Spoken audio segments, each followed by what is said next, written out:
All right, so I know that I've got some feedback on an assignment, and I want to see what Mrs. Scarfpin wrote on my assignment or why I got the score that I got, especially when it's not 100, because I know that everybody's trying their best.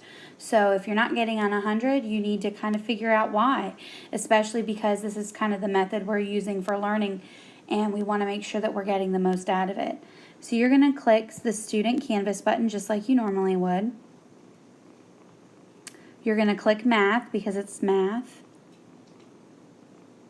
You're going to click Week 2 because that's where the assignment was. So I want to know about Monday's assignment because that's the one she just graded. And you can see that when you submitted it, you can see when it was due, you can see that you did one attempt, you can see the grade, so an 80. So the question is, why did I get an 80? So where you're going to find that information is right here under Submission and Rubric. So you're going to click Submission and Rubric, and then you're going to see like your submission. So this would be what you would submit to me. So it's going to show me. But where I put the information is under Comments. So if you look under Comments, you're going to see right here where I said, "Great work, please go back and look at the video for slide 3. You miscounted the lengths of the different parts of the letter F." So that kind of gives you information as to why you got an 80 and not 100. So you want to make sure that that's where you're looking for that information. If you still have questions, you're not sure why, you're not sure what you need to do next, or maybe you need to schedule some time with me, you're going to leave me a comment.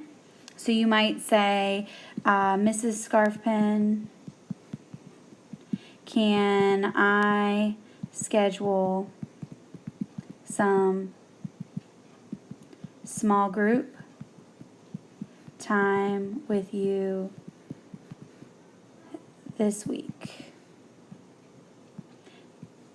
All right, and then you're going to click it, and it's going to come through on my side, and it'll alert me that that's what you're saying. Or you could choose to send me an email, or you could choose another file. So those are all options, okay? So once you tell me that, then I will get back to you. And that's why it's important to kind of check your email and know where your emails are going. So that's where you're going to get that feedback for your lessons. When you're done looking at it, you can just go back and go back home, and you'll get back to your front page. The other place you can look is under Grades. So let's say I'm going under Grades and I see that I got an 80 here.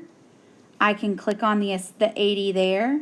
Same thing, Submission and Rubric, and then Comments, and that's where I'm going to find all my information.